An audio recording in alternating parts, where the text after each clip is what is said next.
So I get this question a lot. Did we pass inspection? Is there a pass-fail? There's not a pass fail. What is there then? A couple things out here is having this ground cover up above the brick line. Okay. Yeah. If you look closely at these windows, you can see there's a little bit of a haze between the window panes. Yes. What's happened is this. So when someone calls you and says, hey, we want to get an inspection, what's the process? What do you say? Howdy, I'm Rebecca Van Buren. I'm a licensed real estate broker here in the great state of Texas. Anytime I'm working with a buyer, I always suggest that when they are interested in purchasing a home, they purchase a home inspection. That is done by a licensed professional home inspector, and they are going to help assess what the as-is condition is of the home. Today, we are going to go and we're going to meet with one of my favorite home inspectors, and we're going to see what a home inspection is all about. Stay tuned. Jared, you're one of my favorite inspectors. I love calling you. You always have all the right answers. Tell me a little bit about you and your background. So I've been inspecting in Granbury since 2013. Okay. Got my license back in 2013 as a professional home inspector. And been working here ever since. I think we met pretty early on. Yeah. Gosh, I think we have known each other for many, many years. Yep. Yeah. Been very happy to work with you. Yeah. Oh, you know what? Because the guy that trained you Used to work with you. Yeah. Very happy. That's right. That's right. So when someone calls you and says, hey, we want to get an inspection, what's the process? What do you say? Well, typically, everybody likes to talk about price. Everybody wants to know what the price of an inspection is. Just a general cost is anything under 2,000 square feet from me is going to be about $400. Okay. Okay. Price varies just depending on what needs to be inspected. If there's septic equipment or pool equipment or, so You do it all. I do everything. Yeah. Now we do subcontract out termite inspections or wood destroying insect inspections through Power Pest Control here in town. Okay. I've been working with him for 10 years too. So that's Mikey? It's Mikey Knight. Yeah. That's right. So but usually looking about $125 on something like that. So price varies just depending on need and what you want, inspected. So you guys, you are a licensed inspector, which means that you follow some sort of promulgated form, right? That's right. Yeah, the standards of practice set forth by the Texas Real Estate Commission. Okay, and then that is the Texas Property Code is what you're basically inspecting against? Sure. Yeah, and that's what that's going to fall under is the standards of practice, Okay. which is not a code compliance inspection, but a lot of these standards are put into place based on building code. So I get this question a lot. Did we pass inspection? Is there a pass-fail? There's not a pass fail. What is there then? So there's obviously items that, if we have a standard and they don't quite meet that standard, then they need to be addressed. But I don't look at any house as a pass or fail house. Right. Okay. In my opinion, everything can be addressed, everything can be fixed, be repaired, And now sometimes it may cost a little money. Right. It can be addressed and repaired. So we get an inspection report and then we just take that inspection report and we hand it to the seller and we say, hey, we want you to take care of all this, or what's that process like? Well, it's all negotiable. Okay. So the Texas Real Estate Commission states that there is no obligation for the buyer or the seller to do these repairs. That's exactly right. But we are obligated to tell you these things that we find on this based on the standards of practice. Right, because in the real estate contract that we're writing, we're saying that you are receiving the property in as-is condition, but it's incumbent on the buyer to identify what as-is condition is. Sure. And then they can negotiate with the seller if they want something to be repaired, with as long as it's well within their options. Okay, we're going outside now, or we are outside. Yeah. So a couple things out here is having this ground cover up above the brick line. Okay. Two things. This is conducive for wood destroying insect activity. This is where we would say, it would be in your best interest to have a, pest control company come out, take a look at it, determine if there's anything active or if there was maybe any previous infestations. Like I said, I use Mikey Knight, Power Pest Control. He's done a good job for me over the last 10 years. Yes, I agree. He knows bugs. Oh, absolutely. And so something like this, when this is going to be a problem, is in the case of the VA loan or the FHA loan. They don't want to have any of this, and this comes up quite often. Yeah, so any conducive conditions, especially with VA loans, they typically have to be corrected before they can proceed forward to closing. Yeah. And all this is normal stuff. This is very common stuff. It's common stuff. It's not meant to scare anybody. No. But don't you think people get scared of stuff like this sometimes? Sometimes, yeah. If there's not an opportunity for somebody to really hear it from me or go over things, if you just read something on a report, sometimes that can be pretty intimidating. Absolutely. Don't you recommend that? Well, I do, and I'm sure you do. Yeah, I encourage buyers to come to the inspections. 100%. I think it helps everybody. How many hours does an inspection last? Usually about say 2,500 square foot house is going to be about a 3-hour process. So you're not advocating that the buyer come with you for the entire 3 hours and follow you around. You're just saying, hey, listen, let me go do my job. Maybe in the last part. Yeah, like I usually encourage people to come towards the last hour. Okay. Usually by that time, I'm out of the house. I've already turned on the lights inside and out. I don't have to worry about somebody going behind me and turning the stuff off. Okay. I'm kind of working around the outside, and then we can go over everything once I've concluded everything.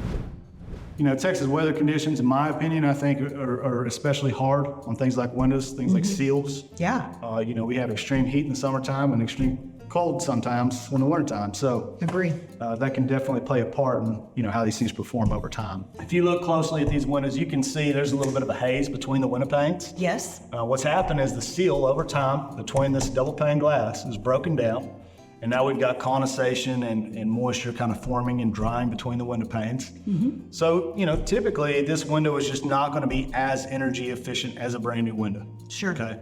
It doesn't mean that it's necessarily going to leak or anything like that, but over time it's going to get, you know, kind of foggy. It may get pretty milky looking. Yep. It's definitely going to get worse with time. Sometimes it takes years, sometimes it takes months. You know, you just really don't know. This is normal wear and tear on a home. Absolutely. So I wouldn't recommend a buyer come in and say, hey, listen, we want you to replace all of the windows on the property. That's just not how this works. You're just identifying, hey, listen. This is the condition of what you're buying right now. That's right. Yeah. So, you know, that it's not my intention to say, you know, this house needs a whole new set of windows, but at the same time, the condition of them is, yeah, that they're fogging. But it's not because the house was not built properly. It's not because of any kind of structural issue, typically. It's what happens over time. It does. What is a heat pump? And why do we use a heat pump in Texas instead of a furnace? Yeah, so heat pump, you know, in this situation, in Pecan Plantation, the heat pump's probably your best option because, you know, the only gas source that we have out here would be LP gas. And Propane. Yeah, and that typically fluctuates quite a bit in price. You know, Okay. almost kind of like gasoline. But the heat pump is the more efficient electric heating system. Okay. Okay. These tend to work well. They last a good while. You know, usually 10 to 15 years is going to be kind of the standard of HVAC equipment, water heating equipment. That's not to say you can't run into little mechanical issues or things over time that have to be addressed and, you know, repaired. So these have heat pumps, and then you said the R what? R410A refrigerant. So that is the refrigerant that is used today. What used to be commonly used was a R22. Was that before Freon? Yeah, Or well, that is the Freon- actual Freon. So Freon is R22. Yeah, that's kind of a generic name for a Okay. lot of them, but yes. So that has been phased out of production, you know, and typically anybody that has it is like gold, you know, it's pretty expensive. So that's, you know, a lot of times the benefit of maybe replacing the units and upgrading your system may outweigh the cost of trying to repair an old system and put a lot of, you know, cost of refrigerant into an old system as well. I understand. So, you know, general rule on tonnage, and this is a very general rule, but usually about 500 to 700 square feet per ton. There's a lot of other things that are factored into that. You know, usually SEER rating, you know, what's the ceiling heights in the home, how much glazing or windows are in the home. But usually an HVAC contractor is going to, you know, factor all that in. But in this case, it looks like the HVAC equipment is sufficient for this size house. Outstanding. All right, Jared. So houses in Granbury, specifically because that's the area that you and I work in mostly, they're either on a septic system or they're on a sewer system. Should we be afraid of a septic system? No, a septic system is your own private sewage disposal system. That's what it is. In some cases, an aerobic system is going to have the ability to kind of treat the water and then discharge it out into the lawn, yeah, maybe by a sprinkler system. In this case, this septic system is a conventional style with lateral lines.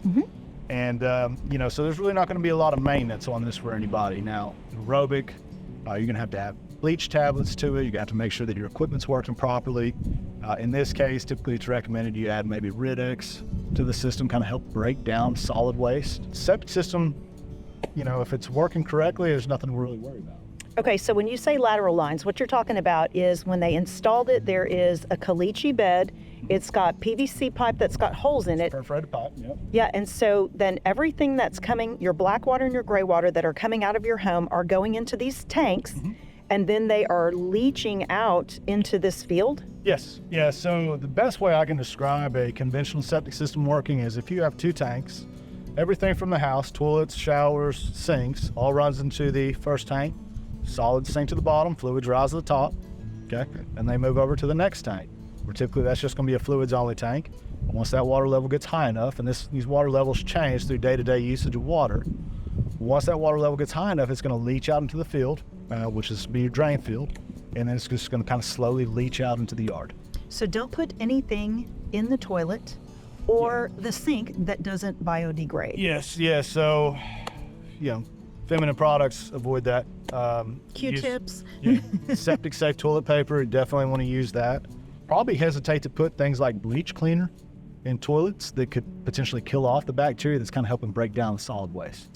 And then the additional maintenance that I think about is how many years, like every 3 to 5 years is what I'm telling people. Every 3 to 5 years, you should have your tanks pumped. Yeah, so just a good rule of thumb is if it's a 4-person household, it should be done every 2 years. If it's a 2-person household, it should be done every 4 years. Great, I love that. Yep. So being here in Texas, what is the number one thing that you see wrong with roofs? Typically, it's going to be exposed fasteners. I mean, I see a lot of exposed nail heads if it's at the ridge cap or if it's maybe at a sewer vent pipe jack or a vent cover. Typically, a lot of the times that gets overlooked. The nail heads don't get sealed up, and they tend to leak or they tend to rust. There's different types of roofs, and what kind of roof is this? So this would be an architectural shingle, Okay. Composition. This is generally going to be like a 30-year roof. In some cases, they do make Class 4 impact-resistant roofs, which are, really rated for about a 40-year lifespan. In some cases, you get a 3-tab shingle. It may be a 15 to 20-year roof. Typically, a 3-tab shingle, you can kind of identify it from the ground as if everything looks real smooth. Yes. Okay. In this case, everything looks real dimensional. I Looks like understand. there's layers of shingles in there. What is one better than the other? Well, generally, I mean, if we're talking about lifespan, I mean, this is going to get you best wear. Got it. This is going to be a 30-year roof. Now, the 40-year Class 4 impact resistant can get you a good break on the insurance. Yes. Typically, you're not going to get the replacement if there's a hailstorm. They're going to be a hail-resistant roof, not a hail-proof roof. Got it. Jared, tell me if this is accurate, because this is what I tell people, that your home inspector is going to be a jack of all trades, master of none. He is just going to come through, he or she is just going to come through the home and give you the as-is condition of the home, and then he might make recommendations for other professionals to look at something, right? Correct. Yeah, so this is a general home inspection. So we're going to look at everything in a very general sense. It's going to be minimally invasive, general home inspection based on visual observations made of all the, equipment, foundation, roof. And if we do find things that would be in the buyer's best interest to go further and have, additional inspection performed, we would recommend, licensed contractors or, somebody that's a reputable contractor in that field. Yeah, and your agent really can help you. Absolutely. with Everybody that as typically well. has people they work with. Sure. I love it when the real estate agent calls me and says, you need to get a licensed roofer out there. And I'm like, we don't have licensed No. roofers in this state of Not in Texas. Texas, yeah. Yeah. So they don't require a license to roof a house in Texas, or build a house in Texas. But we do require licensed electricians, licensed HVAC contractors, licensed plumbers, so licensed trades. Yeah, so it would not be uncommon at all for you to say, hey, listen, this gives me pause, or maybe you want to have this further investigated. That's Absolutely. not uncommon at all. No. Yeah, No. that's not to because- scare the buyer. Yeah, in a very general sense, again, we're looking the house over, but we don't really diagnose and recommend a certain repair for what we find. We tell them what we see and point them in the direction to go. Absolutely. So remember, there's no pass fail. That's right. That's right. Well, thank you so much for taking the time to come out here and walk us through this home. And thank you so much for watching my YouTube channel. Stay tuned and let's see what video comes up next.